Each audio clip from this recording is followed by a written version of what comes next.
Hello, Shmai, once again to Radio Yes Cymru podcast. We're on the podcast, on your favourite podcasts, and also on the Yes Cymru YouTube page.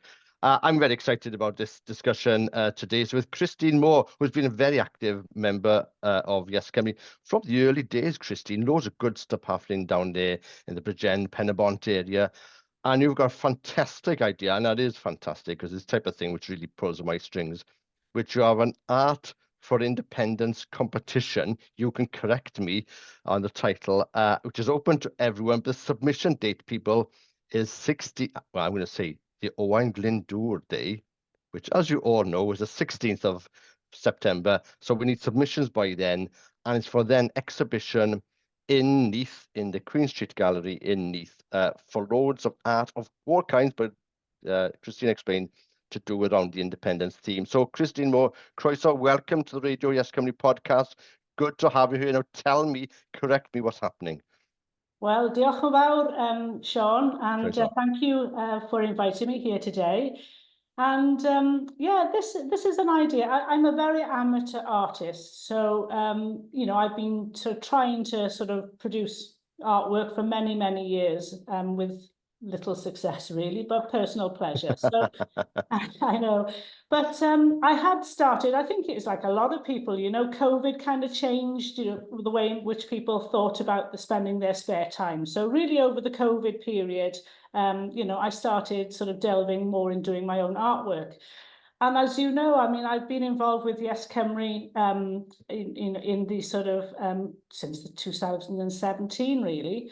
And it started to think. I was doing a bit of volunteering with the Queen Street Gallery, and Bethan, who runs the Queen Street Gallery, is a friend of mine. And I was thinking about art in general and the way in which art, is really key and has been key to many protests. Yes. Over centuries really. Going back, we've got the Olympic Games in Paris, and of course the French Revolution. There's lots of artwork related to that French Revolution, as many protests, whether the civil rights protests or the Irish independence.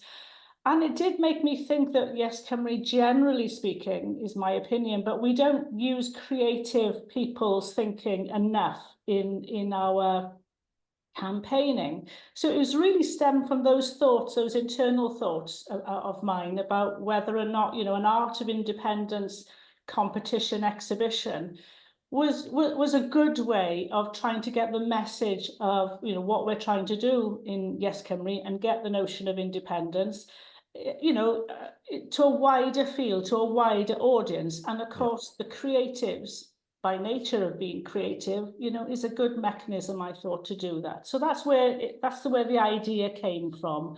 Yeah. And as I said, I knew Beth from the Queen Street Gallery, so I kind of had a little chat with her one day and said, "What do you think, Bethan, about?"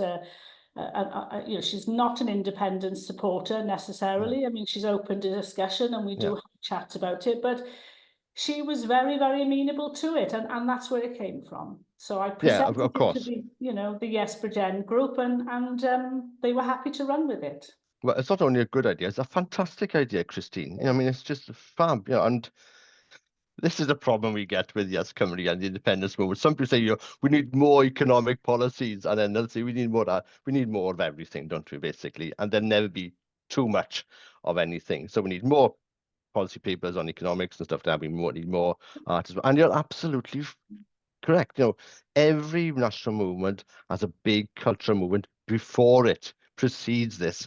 This happened, if you look at Norway, before they became independent in 1905, I think it was, they had Edvard Grieg, and you had Munch, and you had Ibsen, all these big writers, and same thing happened in Ireland. They had a Gaelic revival before they had independence in 1922, ultimately. So this would be the same in Wales. You see, here in Wales, when in the 1960s, when a big protest with Cymdeithas yr Iaith, it coincides with the flourishing in Welsh language movement and Welsh language rock music and art and novels and stuff like that. So this is exactly on the right track. This is exactly what we should be doing as a movement, and embracing people, because not everyone reads a document on the economy. Surprise, surprise. But people do like to take pictures. Can I pick you up on that as well? Because of course, as well as I do, Dr. John Ball does amazing work going around all the various communities, talking about independence and talking about the economy. And And for many people, and me included, right at the beginning, you have this kind of, starting to talk about, central banks and all these sort of technical things. And, it's a glaze over. Oh, gosh, I don't know anything about that. How can I make a decision, or how do I know? And then those people who are in the know or have an interest in it, they wax lyrical about the various mechanisms, pegging the pound to here and blah, blah, blah, and it's all very sort of, for a lot of people, it's kind of, oh my gosh, I don't know anything about it, so I'm going to turn off. So yeah. I think what I would say, what Yes Cymru could look to do is be more creative about, and using creatives. I mean, Yes Cymru is full of creative people. There's, there's hundreds of them across Wales. Yeah. It's about how you think about that messaging and conceptualizing those sort of arguments for people who are not so technically minded, not, who do glaze over.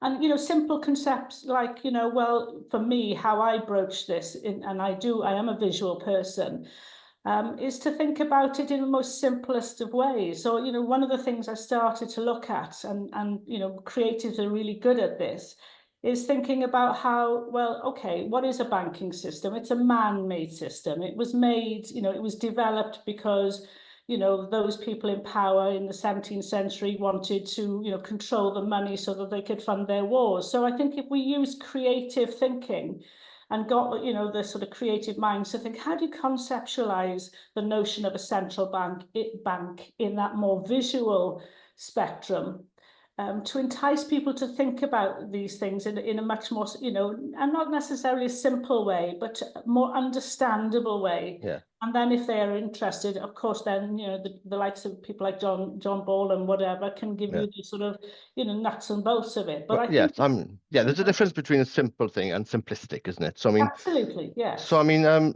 just so we can get, and, same with, I don't know Bethan, who runs the Queen Street Gallery in Neath, but very grateful she's hosting this, of course, that she agrees or not is something, it's a business she needs, and hopefully people go to Neath, have a cup of coffee, do some shopping there as well, and enjoy the exhibition. So in terms of the work, I mean, I'm presuming not very prescriptive, but what kind of things are you suggesting that people do? I mean, I would instantly be thinking about, your sort of socialist realism, bloke on a horse with a sword in his hand kind of picture, but I'm presuming you want something a bit broader than that. Is that I'm looking forward to your entry, Sean. Yeah, it'd be more like a bloke and a cat holding a broom or something. But we've seen the AC Michael picture of Glyndŵr, which is the only one we have, which is from a book at the beginning of the 20th century, and everyone uses that because there aren't many pictures of Glyndŵr. But I'm presuming you want people to engage with the whole notion of independence. So it's not just creating iconography, but it's maybe challenging people or suggesting things. I mean, there's graffiti about the place people could be taking photos of one of the judges is Iwan Bala, and of course his artwork recently is very, very, he uses a lot of text in his artwork. Yes. I think it's broad. This is an open competition. So, this is, what we're asking people is to use art, and of course it's any medium, so it can be sculpture, it can be photography, it can be paintings, it can be drawings, it can be mosaic, whatever, so it's about think about what nation building and self-determination means for them, and how can you make or remake Wales, what are the values that we are sorting to change. So it's really open, and it's just about your personal, like a problem solving, so we've talked about central banking. I know how you would conceptualize that in a piece of artwork, but it is very broad, and it's very much a personal thing for the artist around exploring what we are trying to achieve by independence, and and building a better Wales, for the future. So it's, as I said, it's really, it can be, it can be anything. I mean, I remember during the 1997, I'm going to come back to that, not because I know there's people shouting at this podcast, say, Jobbins, get on with it. Who are the judges? When's the closing date? When's the thing open? And then I'll go on my little tangent. So, Christine, before people shout at the podcast at me, the closing date is 16th of September, Owain Glyndŵr. They can send, I presume, a picture and with a form into you, and then you can tell me how it works and who the judges are. Then I'll go on my little tangent. Yeah, that's okay. So there is a website called Art of Independence, and it's I'm going to look at my screen now because there's lots of dots. Idea.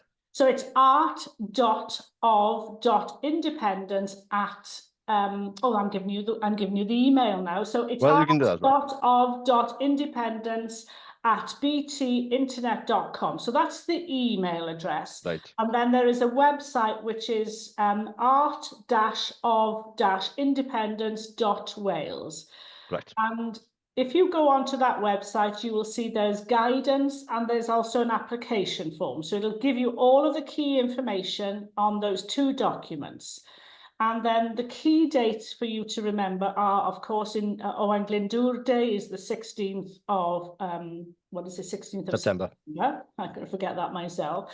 And we then will, so what will happen is you will have to submit your art piece. So for one art piece, you have to have one form. So if you want to put in 3 forms, three art forms, then you need to have 3 paper forms as well. And then you email your submission to that email address by the 16th of October. September. 16th of September. See, I'm getting confused now, Sean. I'm not used to all this radio stuff. And then what will happen then, the 3 judges who are Bethan Ash, who is an international quilt maker in her own right. And we've got Claire Hiett, who is a Bridgend-based artist, and then we've got Iwan Bala, who of course is Wales and internationally renowned artist as well. So they will then select between 40 and 60 pieces that will actually be in the exhibition.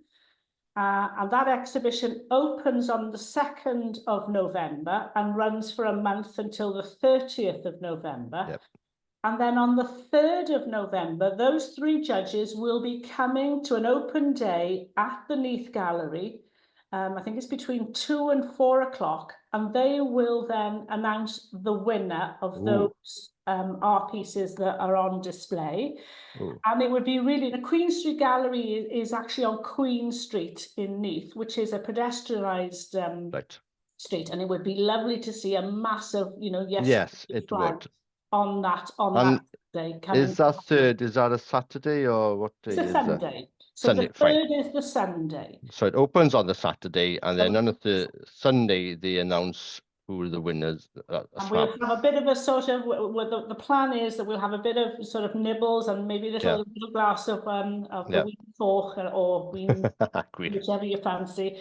And then they will choose the winner, and that person who wins in 2025 will have the opportunity to exhibit their artwork at the gallery for a month in 2025. So it's a great prize. It's fantastic. And especially for young artists, student artists, we feel this, that would be something that would help them with their careers going forward. Yeah, and would people be able to buy the artworks? Fine. So I mean that's an option as well. The gallery, the gallery terms and conditions would apply there. Yeah, so obviously, there's a 40% sort of markup on anything. Yeah, well, that's only fair because they're hosting it. Absolutely fantastic idea, I think. Yeah, pile into Neath. Make a day out. Go on the 2nd or the 3rd. Have a trip out to Neath, see the places. Look, it's not very far from Cardiff. It's not far from Gend or Merthyr or Swansea. And it's a fantastic gallery as well. And Neath Town Centre is nice as well. I mean, that pedestrian part is great, really nice looking as well. And where the Welsh Rugby Union was founded, just down the road, wasn't it? So it's a couple of things you could be doing in Neath for that. It's a fantastic idea. So people can go. I presume with the submission, they need to send a photo of the artwork? Yes, they need to send a photo of their artwork, and there's also a size limit on the artwork to be displayed. So I think it's something like 1 metre times 1 metre. Fine, good. But that's basically about the space within the gallery. And then you'd need to bring your stuff over, obviously, for exhibition, and that's sort of... Right, so look, artist people who know artists, people who are kids or autistic, whatever, talk to them. Get on site is art.for.wales independence. Wales. Yeah. So art4independence.wales website, and then the information is there, right? A fantastic idea, Christine, and I think it's certainly raised my hopes, and it does raise hope because I mean, people are visual. I always think sometimes, you know, I think people remember their past through paintings and pictures as well, almost more than their own lived reality. Absolutely, there's a saying, is it? You know, a good protest is a good piece of artwork in its own right. Yeah, well, that's why I keep telling people, Yes Cymru parades and rallies are it's street theatre. That's literally what it is. It's street theatre for free for people. And if it isn't that, then don't bother. Don't write in the discussion paper. And of course, you know, the Cofiwch Drewerin, you know, piece was that's that in Bridgend. Artwork that absolutely resonated across every part of Wales. So, and I've seen a car this morning in Aberystwyth with a Cofiwch Drewerin sticker on the back. And it just really resonated. And I think it was of its time, and it really struck a nerve with people. I was going to come back to my little tangent from earlier. I remember the 1997 referendum, and I was quite surprised how little art and culture in a broader sense there was with that campaign. I remember Mary Lloyd Jones had quite a famous picture, which I have a copy in my house, saying yes and yeah. I remember my dad and a crowd of aging revolutionaries, as he used to say, the boys from mostly Rhymney Valley councillors, a great bunch of boys, cycled from the Senedd, from the Parliament House in Machynlleth, Elfyn Llwyd, sort of the late Phil Richards and Phil Williams with us, cycling down to Cardiff to make, just a little thing to get people agitated. But I mean, there's very little in the sense of just a general art. I think at the time, people wanted to play very, very safely, and it's sort of decided that we wouldn't mention the Welsh language in case we'd scare people off and bring all the old arguments about you're going to be dominated by Welsh-speaking gogs and stuff. So like the 1997 referendum was deliberately low-key and not visual at all. So I think people wanted to walk away from this emotional thing. And I understand that, and it worked, because the vote was only, 6,700, whatever. But I think people now, we're safer in ourselves. And I think art, by its definition, isn't constricted to either language either, although people like Iwan Bala do use Welsh language in their art. So I think now let's have a bit more oomph, isn't it? Let's have a bit more colour, let's have a bit more hoyle to the whole thing. Did you see there was a programme? I mean, we know, one of the sort of political sort of street artists, if you like, of our generation, and of course that's Banksy. And of course, we know that there was a Banksy that sort of came and showed its face in Port Talbot. And there was a really great programme on, I'm not sure if it was the BBC or one of the sort of television programmes around sort of how that's kicked off street art in Port Talbot.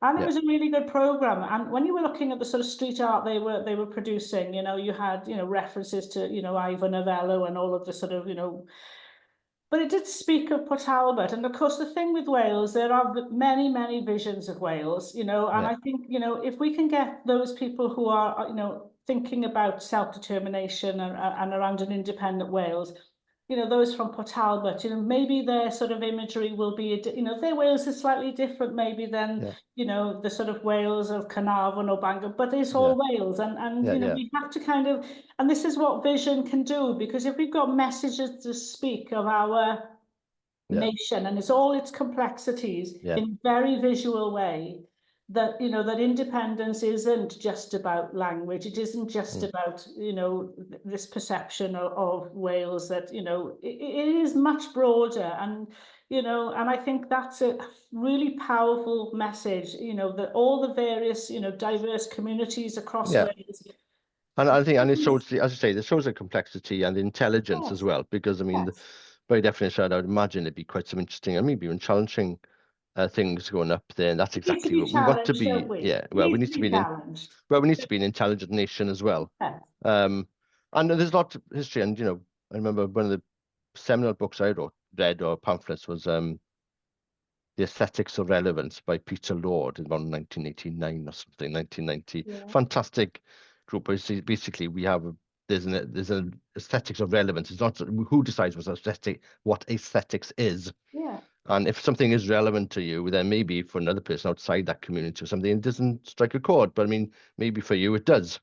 I know we need to be able to evaluate things on our own terms as Welsh people and people in Wales as well. Shaping society, shaping perspectives, building, art is always, as I said, and we are no, we're in that very, very visual, you know, we're bombarded with imagery, whether it be on social media or on our phones, you know, so there's no better opportunity really than to use the creative, you know, the creatives to sort of get that message. Well, that's an excellent point. You're listening to Radio Yes Cymru podcast with me, Siôn Jobbins, and Christine Moore. Excellent point, Christine, because I mean, I was thinking, I'm addicted to social media. I try not to. I mean, but who am I kidding? You know, and people, it is a very visual thing, especially Instagram. And these pictures, I can imagine maybe the artists want to keep some kind of copyright on them. But you mean, what a fab way of expressing the idea of independence or complexity of it, or how people interact with it.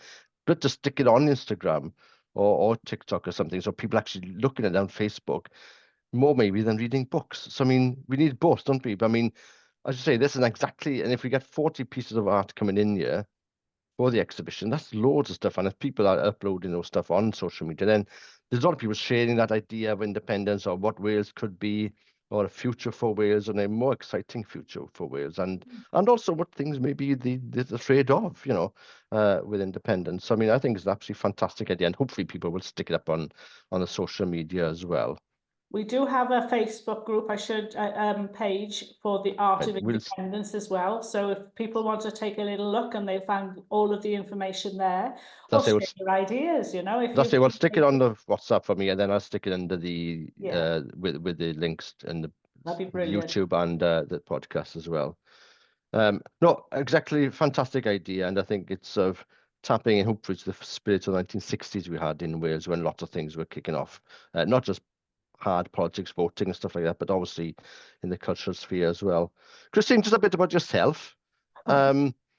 Active in the Bridgend, you're organised. I was impressed with the Bridgend crowd because you organise stuff during St. David's Day as well in the Bridgend market, if I'm correct, is it? And there'll be some music, some food and talks. Tell the audience a little bit about what happened there.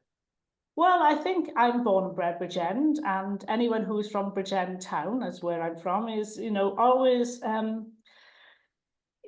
it's always been a bit of an annoyance that the whole sort of culture and history of Bridgend is kind of not used, you know. It's massively huge, important sort of heritage, beautiful setting, the heritage coastline, of course, to the south, and then we've got the Buch and the mountains to the north. That the local authorities don't embrace their Welshness, if I can put it that way. And, you know, they do nothing for St. David's Day, you know, within the town. So it was one of those things, talking to the Yes Cymru, you know, Bridgend branch. Look, I'd like, you know, let's do a St. David's Day. Let's, if you like, you know, yes, okay, you know, independence isn't all about Welsh culture, etc. But, you know, it is part of us. And you know, we might be English speaking in Bridgend, but it's an important part of our culture as well. Big town as well. And Bridgend actually has this huge, you know, wealth of talent around, you know, sort of traditional dances, traditional music, but contemporary music and contemporary, you know, so that's what we did.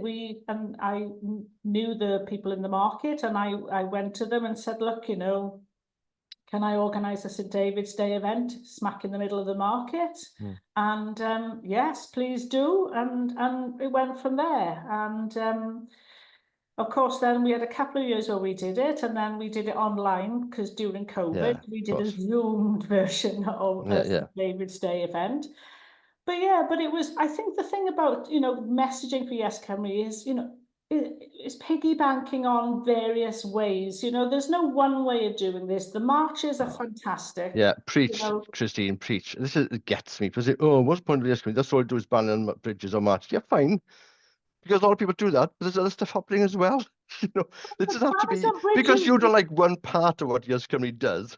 Absolutely. You know, it doesn't mean they shouldn't do it. You know, because some people actually do like that part, and it actually does work. The banners on bridges do work. The marches do work. But there's more to it than that. You know, so I mean, just chill out and, you know, let people do the little thing. And if you don't like it, fine. The little things are important. Exactly. Everyone does the little things. Do their own things. I mentioned to you earlier, you know, I don't do as much with the Yes Penabont for, you know, at the moment my life is sort of busy with other things, but there's a good group of people who do still carry on. They go to the quiz on a Friday night in the St. John's on Newcastle Hill. it's doing the little things, getting, you know, Yes Cymru's name out there, you know, exactly. and people to question, well, what is Yes Cymru? Oh, independence. Yeah. Oh, I don't believe in independence, but, you know, we have the Olympics. Wouldn't it be nice? Don't you think it would be nice, Exactly. Tell me. Wales, if you were supporting Wales in the Olympics? Yeah. Oh, yes, I kind of like that idea. Well, you know, Yeah. it's about finding a vehicle for your message. Yeah, exactly. And, you know, banners on bridges again, and a great, you know, I've been, funny thing, I was talking to an artist who's been, I've been doing a bit of work with for my work purposes around, you know, we need to be more creative on the sort of marches. You know, we do this branding thing, we've got all the lovely Yes Cymru flags, etc., but could you imagine if there was these long banners and we'd artists and there was all these sort of wonderful messaging and different sort of messaging, you know, that would be, because in a way the marches are brilliant, but they are a little bit about us coming together as a group of people and maybe being a little bit more sort of community facing, if those banners that's a good point. for, you know, eye-catching to local communities. Oh, what does that mean? Oh, that's interesting. What does that mean? You know, and I think we could be, you know, creativity, innovation is just applied creativity. So I think just changing the way we do things and finding opportunities for those messaging. And that's what banners on bridges do. Those wonderful banners, you know, they catch the eye of the Well, also thousands of people pass you, so I mean, it sort of it sort of works. Yeah, but there's other stuff to be done as well. So it is, but it's like, sometimes it could be a light bulb. Yeah, well, it You're just, just turning the light on, and then what you're doing, then you give them the pamphlets to read. Yeah, you exactly. you give them the more information, and you know, well, how would this work? Well, you know, there's a bit more information by this person. Read that, but it is switching the light on. And I think the other thing that's important, and it goes back to Bethan Ash from the Queen Street Gallery, who's not an independent supporter necessarily, but it's about how mainstream independence as an idea. And that's the big change in the last 10 years, isn't it? But if people don't sort of fall over, you know, it's about being much more mainstream and an idea and a concept that is perfectly doable, you know, but and perfectly normal as well. perfectly. And if people are interested in stuff about economics, there's loads of talks about economics and stuff on this Radio Yes Cymru podcast. Look at the back issues. We've got the great John Ball thing. He's been on twice. Ethan is a very good talker. We had a talk with, I think it's Iwan. Oh, we've got loads of different people talking about the economy and stuff to do with that. So I mean, have a look at the YouTube Yes Cymru YouTube page. Some stuff on there, but also the Yes Cymru Radio Yes Cymru podcast. There's some stuff there for all kinds of things. Christine, we're going to start winding the conversation to an end. I think I've said about 10 times now, I think it's a fantastic idea. It is fantastic. It takes time to organise. So thank you, Christine, more. And if you've got a little band of happy helpers out there, because getting a website, getting a Facebook, making sure things come in, answering questions, that's a job of work in itself, and paid for, of course, but hopefully not unthanked. So we appreciate the time and effort you're putting into this, and it's a fantastic idea. I think it's exactly and thanks the to type you know, Cymru Penabont and Pontyclun, Yes Cymru Pontyclun, who are helping as well. So it's a collective effort, and it's a pleasure. And I look forward to seeing all the artwork. Please feel free. Don't think you have to be a professional artist. This is this is for anyone, professional, amateur. So get on the website, which is artforindependence.wales, and the information is there. And then there's a Facebook page. Look, we're sticking in the links with the YouTube and with the podcast as well. So, but spread the word, because it's quite tight now. It's about it's the end of July. The closing date is 16th of September, Owain Glyndŵr Day, and then the exhibition 2nd of November until the 30th. But the adjudication of the winner on the 3rd, and a fantastic prize then of exhibiting at the Queen Street Gallery in Neath for a whole month. And of course, you can buy the works at the gallery during November. So, you know, pop over. All those people in Glamorgan, you got absolutely zero reason not to go over to Neath, because it's only down the M4. It's a very quick trip, and it'd be nice to go to Neath for the change as well. Christine Moore, diolch yn fawr I ti. Thank you for making your time. I know you're very busy person. Trying to organise this was difficult because you're so busy. So I appreciate the time, especially with the exhibition. And hope it'd be good. Maybe we'll have a chat and see how things have gone later on. But keep us updated. and we'll see how Do it a goes. podcast And live on the 3rd. you're We can have a pushing the live. technical scales of radio just coming to the limits there, I think. Oh, But it'll be good. And then it'd be great to see the pictures as well. So if you're an artist and obviously understand maybe well, with as soon copyright, you want to as hold soon that. as But, we've got the entries, and as soon as the entries have been shown, then the idea will be that we will be putting all of those entries on the Facebook, so people will be able to see them marvelous. online. But it would be lovely then if you come and see them. Yeah, and buy them in the gallery itself. Nani, Bendy Chuffingedig. Marvelous stuff. Diolch. Christine, diolch yn fawr ti. We'll speak again. Hopefully, I may see you about Neath or in Bridgend sometime soon. Lovely. Thank you for speaking to me. You're welcome. Okay. Thanks. Ta-ra. Ta-ra.